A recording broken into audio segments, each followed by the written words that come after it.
Chuyện xưa, đây là ở khiខ្ញុំសាការាសាកម្មវិធីថ្ងៃនេះយើងនឹងមកបញ្ចប់សាច់រឿង Avatar The Last Airbender របស់យើងនៅភាពបញ្ចប់នេះគឺមានឈុតឆាកវាយប្រហាររវាង Avatar អេនិង Pilot Osai នៅចុងបញ្ចប់សាច់រឿងដោយឯងគាត់បានហាត់រៀននៅកម្លាំងធាតុទាំង4របស់គាត់បានសម្រេចហើយចំពោះអ្នកដែលអត់ទាន់បានមើលវីដេអូមុនទេអ្នកនរគ្នាអាចចូលទៅមើលតាម playlist ដែល admin ដាក់ក្នុង description ខាងក្រោមបានហើយបើអត់ទាន់បានជួយ subscribe admin ទេកុំភ្លេចជួយឲ្យ admin ម្នាក់មួយផងណាចង់ដឹងថាភាគទី5ដែលជាភាគបញ្ចប់នេះវាល្អមើលខ្លាំងយ៉ាងណាតោះយើងចូលទៅកាន់សាច់រឿងយើងទាំងអស់គ្នារំលឹកការពិភាក្សាមុនអេងសាកាគីថារ៉ានិងថោបានយល់ព្រមឲ្យស៊ូកូចូលរួមក្រុមជាមួយពួកគេហើយបានឲ្យស៊ូកូបង្រៀនធាតុភ្លើងទៅកាន់អេងនៅពេលដែលបានបង្រៀនអេងស៊ូកូក៏សង្កល់ឃើញថាអេងគាត់មានសភាពភ័យខ្លាចក្នុងការបញ្ចេញធាតុភ្លើងស៊ូកូក៏បញ្ជាអេងប្រឹងបញ្ចេញភ្លើងដែលធ្លាប់រៀនជាមួយនឹង Master ចងទាំងប៉ុន្មានឲ្យគាត់បានមើលដោយឃើញថាអេងមិនមានធាតុភ្លើងច្រើននោះទេអេងក៏សុំឲ្យស៊ូកូបង្ហាញក្បួនខ្លះៗឲ្យមើលក្រែងជួយឲ្យអេងនឹង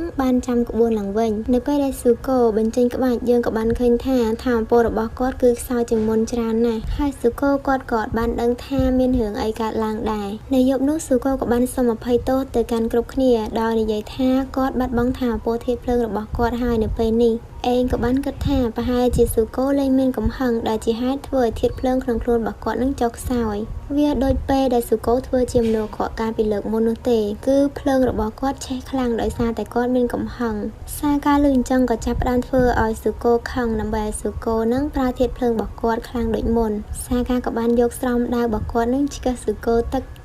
ស៊ូកូក៏បានស្រែកឲ្យសាកាថាកុំខំធ្វើឲ្យគាត់ខឹងអីព្រោះឥឡូវគាត់អត់ចង់ប្រើកម្លាំងថាមពលរបស់គាត់ពឹងផ្អែកទៅលើកំហឹងនិងការស្អប់ទៀតនោះទេឮបែបនេះថប់ក៏បានលើកទឹកចិត្តឲ្យស៊ូកូស្វែងយល់អំពីប្រភពដើមនៃធាតុភ្លើងឡើងវិញទៅល្អដើម្បីប្រើប្រាស់ថាមពលជារៀងរហូតដូចនេះអញ្ចឹងថប់ក៏បាននិយាយដើមហេតុដែលនាងទទួលបាននឹងរៀនធាតុដីគឺកាលពីនៅតូចនាងបានបង្វេយនៅក្នុងរូងភ្នំមួយហើយក៏បានជួបជាមួយនឹងសត្វធាតុដីជាច្រើនដែលមានឈ្មោះថា Bad Camel ដែលពួកវាគឺជាប្រភពនៃថាមពលធាតុដីហើយពួកវាងងឹតភ្នែកដូចជានាងអញ្ចឹងប៉ុន្តែពួកវាក៏បានបង្រៀននាងអំពីធាតុដីហើយព្រមទាំងបង្រៀនឲ្យថោះមានញៀនដឹងរបស់គ្រប់យ៉ាងនៅលើដីមកដល់សប្តាហ៍ថ្ងៃនេះឯងចំណែកឯងវិញគាត់ក៏មានរឿងរ៉ាវស្តីនឹងថោះដែរគឺគាត់ក៏បានរៀនប្រភពដើមនៃធាតុខ្យល់អំពីសត្វ Flying Bison ហើយឯងគាត់ក៏បានចង្អុលទៅកាន់ Alpha ស៊ូកូក៏បានដឹងដែរថាធាតុភ្លើងគឺមានប្រភពដើមចេញពីសត្វនាគប៉ុន្តែវាបានផុតពូជអស់ទៅហើយរួចគាត់ក៏បានរៀនធាតុភ្លើង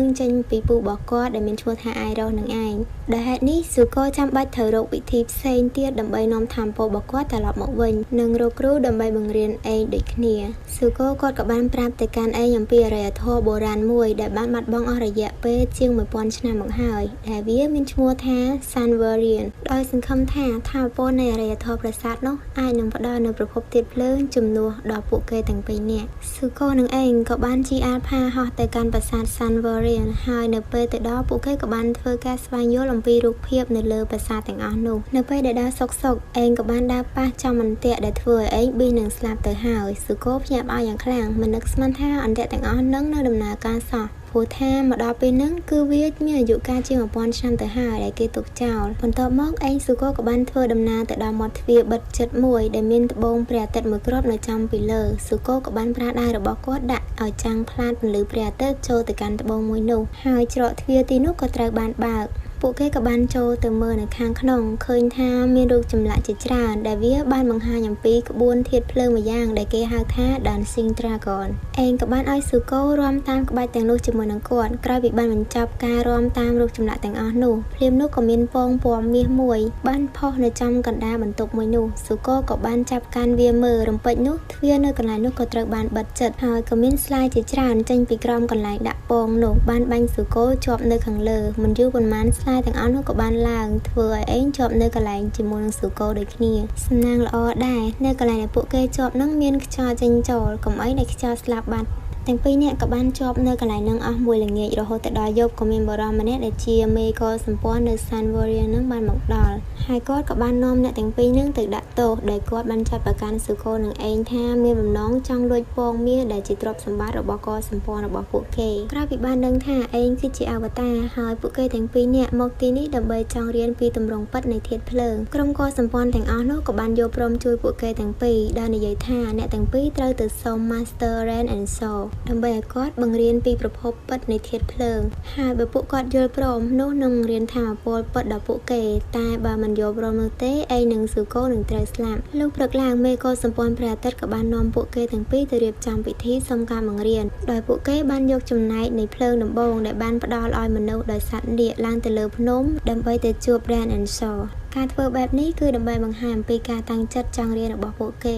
ដំបូងឯងគាត់អត់ហ៊ានកាន់ភ្លើងនឹងទេពួកគាត់ចង់ឲ្យស៊ូកូកាន់ឲ្យគាត់ប៉ុន្តែមេកុលសម្ព័ន្ធក៏បាននិយាយថាធ្វើអញ្ចឹងអត់បានទេហើយក៏បាននិយាយលួងឯងថាភ្លើងមិនមែនគ្រាន់តែជាការបំផ្លិចបំផ្លាញនោះទេប៉ុន្តែវាគឺជាជីវិតផងដែរឯងក៏បានញញឹមហើយយកភ្លើងនោះដើរឡើងទៅលើភ្នំជាមួយនឹងស៊ូកូលុះដល់ពេលឡើងទៅដល់កន្លែងនោះឯងក៏បានភ័យយ៉ាងខ្លាំងហើយថែមទាំងបានធ្វើឲ្យភ្លើងរបស់គាត់នឹងរលត់ទៀតបន្ទាប់មកគាត់ក៏បានទៅដណ្ដើមភ្លើងពីស៊ូកូរហូតដល់រលត់ដូចគ្នារំពេចនោះក៏មាននាគពីរក្បាលចេញមកពីក្នុងរោងទាំងពីរនោះហើយក៏បានហោះមកព័ទ្ធជុំវិញឯងនឹងស៊ូកូដែលនាគទាំងពីរនោះគឺជា Ran and Shaw នឹងឯងស៊ូកូក៏បានភ្ញាក់ផ្អើលយ៉ាងខ្លាំងព្រោះអត់នឹកស្មានថានៅមាននាគទៀតមកដល់ពេលនេះឯងដោយសារតែដឹងត្រូវធ្វើអីគាត់ក៏បានបបួលឲ្យស៊ូកូនឹងបញ្ចេញក្បួនដានស៊ីងត្រាកនជាមួយគ្នាដែលវាជាក្បាច់ដែលពួកគាត់បានរៀនពីរូបចម្លាក់មុននេះហើយពួកគេទាំងពីរនាក់ក៏បានប្រើក្បាច់នោះស៊ីគ្នាជាមួយនឹងចលនាអ្នកទាំងពីរនោះហើយពិសេសជាងនេះទៅទៀតនឹងគឺអ្នកទាំងពីរនឹងក៏បានផ្ដល់ថាមពលពិតប្រាកដទៅឲ្យស៊ូកូហើយនឹងឯង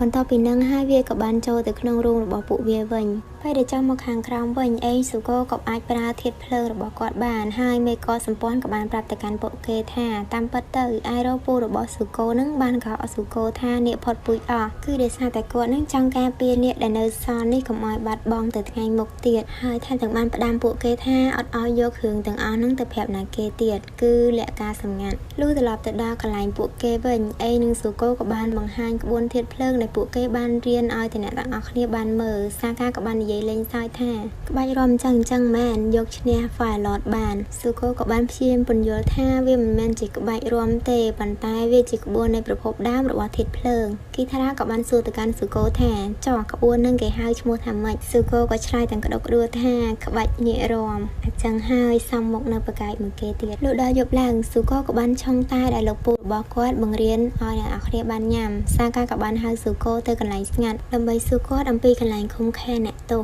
របស់ពួកក្រុមធាតុភ្លើងថាស៊ូកូមានដឹងវាពីមុនមកអត់ព្រោះសាកាចង់ទៅជួយឪពុករបស់គាត់ស៊ូកូក៏បានប្រាប់ថាបើតាមគាត់ស្មានគឺវានៅលើកោះមួយចំកណ្ដាលបឹងដែលមានទឹកពុះហើយគុកនៅកន្លែងហ្នឹងត្រូវបានយាមកាមយ៉ាងតឹងរឹងបំផុតហើយក៏បានសួរទៅកាន់សាកាវិញថាមានគម្រោងការអីទៀតហើយមែនបានសួរចឹងសាកាក៏បានឆ្លើយថាអត់មានអីនោះទេលុះដល់កណ្ដាលត្រៀតសាកាក៏បានលួចឡើងលើអាផាស្ងាត់ៗដើម្បីចេញទៅជួយប៉ារបស់គាត់ប៉ុន្តែត្រូវស៊ូកូចាប់បានសាកាក៏បានបញ្យល់ប្រាប់ស៊ូកូថាផែនការចូលអុកឡុកនគរធាតុភ្លើងគឺជាគម្រោងការរបស់គាត់អញ្ចឹងហើយគាត់ចង់ជួយអ្នករាល់គ្នាជាពិសេសប៉ារបស់គាត់ចេញពីកន្លែងឃុំឃាំងដើម្បីលុបលាងកំហុសដោយឃើញទឹកចិត្តរបស់សាកាបែបនេះស៊ូកូក៏បានយល់ព្រមជូនសាការួមដំណើរទៅជាមួយដោយយកបាឡុងដែលស៊ូកូលួចពីនគរធាតុភ្លើងទៅព្រោះនៅទីនោះគឺត្រូវឆ្លងកាត់ទឹកពុះអត់អាចយកអាល់ផាទៅបាននោះទេគឺក្តៅ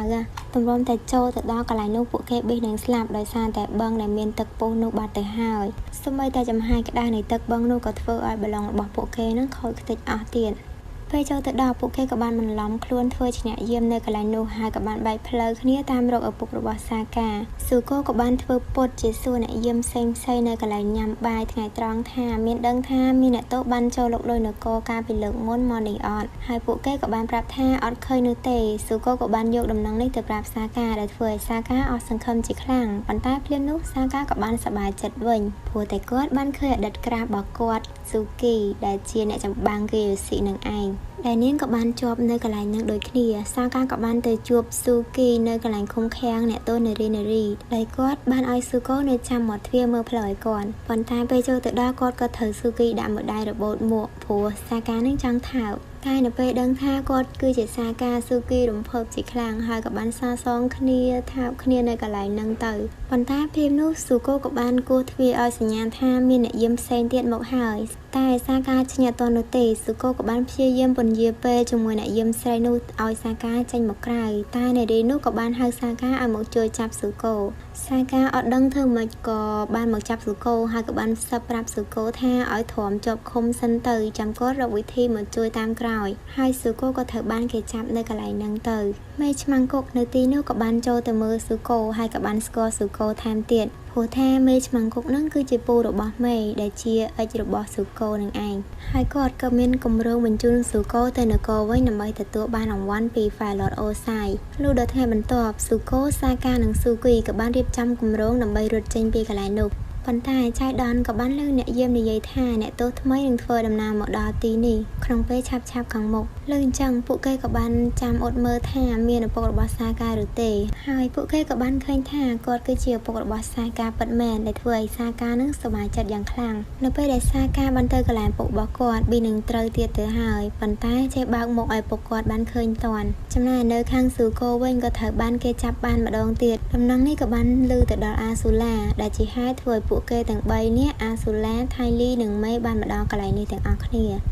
មេក៏បានចូលមកសួរសុខទុក្ខស៊ូកូហើយក៏បានសួរថាហេតុអីស៊ូកូចាក់ចេញពីគាត់អញ្ចឹងស៊ូកូក៏បាននិយាយថាគាត់ធ្វើអញ្ចឹងគឺដើម្បីការពារទឹកដីនគររបស់ខ្លួនតែប៉ុណ្ណោះគឺអត់មានចេតនាក្បត់មេនោះទេហើយមេនឹងយល់នៅថ្ងៃណាមួយពួកគេក៏បានប្រមូលផ្ដុំគ្នាម្ដងទៀតរៀបចំផែនការដើម្បីចាក់ចេញដោយរកវិធីធ្វើឲ្យមានភាពចលាចលនៅកន្លែងហ្នឹងហើយចាប់មេឆ្មាំងគុកធ្វើជាចំណាត់ខ្មាំងរួចឡើងទៅលើប្រអប់ខ្សែរ៉កដែលជាផ្លូវចេញចូលតែមួយគត់នៅកន្លែងនេះភ្លាមនោះក៏មានអ្នកទោសម្នាក់ឈ្មោះថាចាត់សេងដែលមានធាតុភ្លើងហើយគាត់ក៏បានដឹងថាពួកគេកំពុងតែរៀបគម្រោងចាក់ចេញពីកន្លែងហ្នឹងគាត់ក៏បានជួយពួកគេដើម្បីគាត់បានរត់ចេញដូចគ្នាចាត់សេងក៏បានជួយក្នុងការធ្វើឲ្យមានភាពចលាចលចំណែកឯស៊ូគីគាត់ជំនាញខាងសម្រាលខ្លួនហើយគាត់ក៏បានឡើងទៅចាប់មេឆ្មាំងគុកនោះបានសម្រេចហើយពួកគេក៏បានយកគាត់គម្រាមអ្នកយាមដើរឡើងទៅលើប្រអប់ខ្សែរ៉កបានសម្រេចដូចគ្នាស៊ូកូក៏បានកំទេចកងតាក់បញ្ជាប្រអប់នោះចេញដើម្បីកុំឲ្យពួកគេតាមមកបានហើយក៏បានលោតតោងដៃសាកាឡើងទៅលើប្រអប់នោះប៉ុន្តែភ្លាមនោះអាសូឡានិងថៃលីក៏បានមកតាមទាន់ពួកគេដោយថៃលីគឺជាកំពូលអ្នកសម្រាលខ្លួនមួយរូបដែរនាងក៏បានហោះឡើងទៅលើខ្សែហើយក៏បានរត់ដេញតាមពួកគេពីក្រោយចំណែកអាសូឡាវិញនាងក៏បានយកខ្នោះដៃពីអ្នកយាមតោងខ្សែដេញតាមពួកគេពីក្រោយដូចគ្នាស៊ូកូសាកានិងស៊ូគីក៏បានឡើងទៅលើតតាំងជាមួយនឹងអាសូឡានិងថៃលីពួកគេក៏បានប្រយុទ្ធគ្នាយ៉ាងស្វិតស្វាញភ្លាមនោះមេឆ្មាំងគុកក៏បានរបូតមាត់ហើយក៏បានស្រែកកូនចៅរបស់គាត់នឹងកាត់ខ្សែនោះចោលទៅពួកគេក៏បានយកដែកកលស្ពឺនោះឲ្យបញ្ឈប់ដំណើរការហើយក៏បានយករណាកាត់ខ្សែនោះអាសូឡាថៃលីក៏បានហោះចេញពីប្រអប់នោះទៅប្រអប់មួយទៀតនៅពេលដែលខ្សែជិតដាច់មេក៏បានចេញមកជួយស៊ូកូមេក៏បានប្រយុទ្ធជាមួយនឹងអ្នកយាមនៅកន្លែងហ្នឹងហើយក៏បានយកដែកកស្ពឺនោះចេញដែលធ្វើឲ្យអ្នកទាំងអស់គ្នានឹងស្រឡាំងកាយយ៉ាងខ្លាំងចំណែកក្រុមរបស់ស៊ូកូក៏បានទៅដល់ត្រើយមកខាងទៀតបានសម្រេចហើយក៏បានទុកមេឆ្មាំងគុកនៅក្នុងប្រអប់នោះហើយចាក់ចេញទៅដោយពួកគេបានប្រើបឡុងរបស់អាសូឡាដែលបានទុកចោលនៅមុនពេលដែលនាងមកទីនេះរីអាសូឡាវិញនាងក៏បានសួរទៅកាន់មេថាហេតុអីបានជាដោះលែងពួកគេបែបនេះមេក៏បាននិយាយថាពីព្រោះតែនាងស្រឡាញ់ស៊ូកូជាងនាងខ្លាចអាសូឡាពាក្យសម្ដីទាំងនេះដែលធ្វើឲ្យអាសូឡាខឹងនឹងមេជាខ្លាំងហើយរៀបនឹងប្រយុទ្ធគ្នាទៅហើយដោយមិនចង់ឃើញអ្នកទាំងពីរប្រយុទ្ធគ្នាថៃលីក៏បានចាក់ជីកចោអាសូឡាជាប់ព្រោះថាពេលហ្នឹងនាងភ័យពេកហើយក៏ដោយសារតែខ្លាចមិត្តភក្តិទាំងពីររបស់នាងនឹងឆ្លោះគ្នានាងក៏បានហៅមេឲ្យចេញពីកន្លែងហ្នឹងប៉ុន្តែអាសូឡាក៏បានបញ្ជាឲ្យកងទ័ពនិងអ្នកយាមនៅកន្លែងហ្នឹងចាប់អ្នកទាំងពីរជាប់តែម្ដងបន្ទាប់មកអាសូឡាក៏បានលើកទ័ពបាឡុងមកតាមចាប់ពួកគេដល់វិមានខ្យល់ដែលពួកគេកំពុងតែស្នាក់នៅថោក៏បានបង្កើតជារោងថ្មីក្រោមដីមួយសម្រាប់ឲ្យអ្នកទាំងអស់គ្នាបានគេចខ្លួនតែស៊ូកូក៏បានឲ្យពួកគេទៅមុនចុះទុកឲ្យគាត់នៅតទល់ជាមួយនឹងគ្នារបស់អាសូឡាស៊ូកូក៏បានចេញទៅប្រយុទ្ធជាមួយនឹងអាសូឡាយ៉ាងក្លាហានតែម្នាក់ឯងនៅលើបាឡុងហើយយើងក៏បានឃើញថាស៊ូកូពេលហ្នឹងមានសមត្ថភាពហាក់ប្រហែលជាមួយនឹងប្អូនស្រីរបស់គាត់ទៅហើយពួកគេក៏បានបាញ់ភ្លើងបុកគ្នាដែលធ្វើឲ្យអ្នកទាំងពីរនឹងធ្លាក់ពីលើបាឡុងតែសំណាងល្អអាផាក៏បានមកជួយស៊ូកូតាន់ចំណែកអាសូឡាវិញនាងក៏បានប្រើថាមពលរបស់នាងនឹងស្នៀតសក់តោងជាប់ភ្នំរួចជីវិតដូចគ្នាបន្ទាប់មកនៅយប់នេះពួកគេក៏បានបោះតង់សម្រាកនៅក្បែរជើងភ្នំដែលវានៅជិតមាត់សមុទ្រមួយគ្រប់គ្នាក៏បានសរសើរស៊ូកូថាស៊ូកូគឺជាវីរបុរសរបស់ពួកគេនៅហេតុការណ៍មុននេះក៏ប៉ុន្តែមានតែគីថារ៉ាទេដែលអត់សប្បាយចិត្តរួចក៏បានដើរចេញទៅគ្រប់គ្នាក៏បានឆ្ងល់តែស៊ូកូក៏បានយល់នៅរឿងនេះហើយក៏បានទៅតាមគីថារ៉ាស៊ូកូក៏បាននិយាយថាតើធ្វើម៉េចបានគីថារ៉ាត្រូវគ្នាជាមួយគាត់ហើយអ្នកទាំងអស់គ្នានៅទីនេះគឺជឿទុកចិត្តគាត់ហើយនៅឡើយតែគីថារ៉ាម្នាក់ប៉ុណ្ណោះគីថារ៉ាក៏បាននិយាយរំលឹកអំពីរឿងដែលស៊ូកូបានក្បត់គាត់នៅនគរធាតុដីពេលនោះគឺជាពេលដែលនាងបានជឿស៊ូកូដំបូងហើយគីថារ៉ាក៏បាននិយាយទាំងកំហឹងថាចង់ឲ្យគេជឿមែនបើចង់ឲ្យជឿធ្វើឲ្យនគរធាតុដីត្រឡប់ទៅកាន់សភាពដើមវិញទៅបើមិនអញ្ចឹងទេនាំ ម្ដាយរបស់នាងមកជួបនាងវិញមកហើយនាងក៏បានដើរចេញពីស៊ូកូទៅបន្ទាប់ពីនឹងស៊ូកូក៏បានទៅជួបជាមួយនឹងសាកាហើយក៏បានសួរពីដំរីខ្លះៗទាក់ទងនឹងការបាត់ខ្លួនរបស់ម្ដាយអ្នកទាំងពីរហើយក៏បានដឹងថាវាគឺជាស្នាដៃរបស់មេពួកក្រុមធាតុភ្លើងខាងត្បូងដែលមានសញ្ញានៅលើទង់ខុសពីក្រុមធាតុភ្លើងរបស់គាត់លុះដល់ព្រឹកឡើងស៊ូកូក៏បានទៅជួបជាមួយនឹងគីថារ៉ាហើយក៏បានប្រាប់គីថារ៉ាថាគាត់បានដឹងថាអ្នកណាគឺជាអ្នកសម្លាប់ម្ដាយរបស់នាងហើយចាំគាត់ជូនគីថារ៉ាទៅរកជាមួយគ្នាបន្ទាប់មកពួកគេទាំងពីរក៏បានទៅខ្ចីអាផាពីឯងពេលនោះឯងបដិសេធអត់ចង់ឲ្យគីថារ៉ាទៅនោះទេប៉ុន្តែក្រោយពីបានស្ដាប់ហេតុផលរបស់ស៊ូកូថាគាត់ចង់ឲ្យគីថារ៉ាឈប់ស្អប់គាត់ឯងក៏បានយល់ព្រមឲ្យខ្ចីហើយក៏បានផ្ដល់ដំបូន្មានទៅឲ្យគីថារ៉ាថាបើទោះបីជាយ៉ាងណាក៏ដោយនៅពេលដែលជួបអ្នកដែលបានសម្លាប់ម្ដាយរបស់គីថារ៉ានឹងហើយគីថារ៉ាក៏ត្រូវតែប្រឈមមុខជាមួយនឹងគេមិនត្រូវប្រើការសងសឹកនោះទេហើយក៏កុំឲ្យកំហឹងរបស់គីថារ៉ាគ្រប់គ្រងនៅនាងបានឲ្យសោះហើយសូមឲ្យគីថារ៉ាដោះលែងម្នាក់នោះទៅគីថារ៉ាក៏បានយល់ព្រមទាំងបង្ខំចិត្តដើម្បីឲ្យបានអាផាជិះចេញទៅពួកគេទាំងពីរនាក់ក៏បានជិះអាផាទៅកាន់មន្ទីរទំនាក់ទំនងរបស់ក្រុមធាតុភ្លើងដើម្បីស្វែងរកទីតាំងរបស់មេក្រុមធាតុភ្លើងខាងត្បូងឈរជើងនៅពេលទៅដល់ជំរំរបស់ពួកវាគីថារ៉ានិងស៊ូកូក៏បានសម្រុកចូលទៅចាប់មេបញ្ជាការនៅទីនោះប៉ុន្តែគីថារ៉ាចាំថាមិនមែនជាគេនោះទេមេតបមួយនោះក៏បានប្រាប់អំពីមនុស្សដែលពួកគេចង់រកថាគាត់បានចូលនិវត្តន៍អស់20ឆ្នាំទៅហើយឥឡូវហ្នឹងគាត់កំពុងតែស្នាក់នៅក្នុងភូមិមួយនៅក្បែរនេះហើយបរិមម្នាក់នោះគឺមានឈ្មោះថាយ៉ាន់រ៉ានៅព្រឹកបន្ទាប់ពួកគេក៏បានរកឃើញយ៉ាន់រ៉ាហើយគីថារ៉ាក៏បំរុងនឹងសម្លាប់គាត់ទៅហើយប៉ុន្តែដែលនាងនឹកឃើញទៅដល់ពាក្យសម្ដីរបស់ឯងនាងក៏បានយល់ព្រមឲ្យយ៉ាន់រ៉ារួចខ្លួនហើយក៏អត់ទោសឲ្យគាត់នៅកន្លែងហ្នឹងបន្ទាប់មកពួកគេក៏បានត្រឡប់មកវិញគីថារ៉ាក៏បានឈប់ស្អប់ស៊ូកូហើយពួកគេក៏បាន